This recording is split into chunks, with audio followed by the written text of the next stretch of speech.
What is the mass of 0.5 moles of O3 molecules, यानी कि O3 molecules दिया हुआ है और मोल्स 0.5 दिया हुआ है और क्या पूछा है, मास पूछा है। ठीक है, तो एक फार्मूला होता है मोल्स का, मोल्स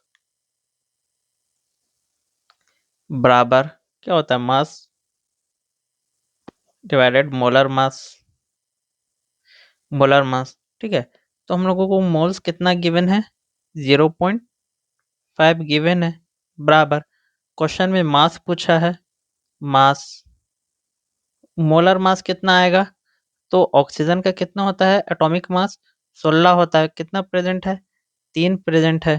ठीक है, 3 ऑक्सीजन प्रेजेंट है तो 3 से मल्टीप्लाई हो जाएगा, 3 को टेबल 6 बार पढ़ेंगे तो कितना आ जाएगा 18, हाथ में रहा एक, 3 वन 3 4 48 आ रहा है, तो मोलर मास कितना हो जाएगा वो 3 का 48।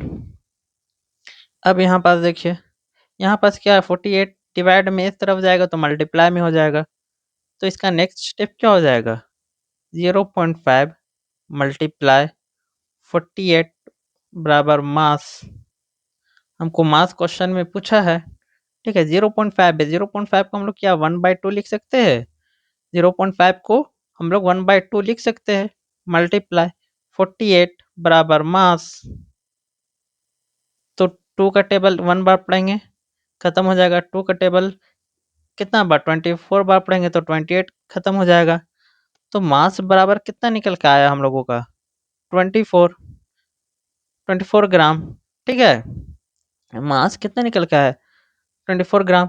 0.5 को काहे लिखे थे 1/2, कैसे लिख सकते हैं, अगर क्वेश्चन में अगर काहे लिखे, तो 0.5 को अगर हम लोग डेसिमल हटाने के लिए क्या करेंगे, नीचे 10 लगाना पड़ जाएगा, तो 1/2 आ रहा है, वही 1/2 पुट हम लोग किए थे। ठीक है, 1/2 48 को 2 से डिवाइड करेंगे तो 24 आएगा, इस तरह भी देख सकते हैं, तो मास बराबर 24 ग्राम। ठीक है, तो ऑप्शन नंबर कौन सा हो जाएगा, ऑप्शन नंबर डी करेक्ट हो जाएगा। ठीक है, थैंक यू।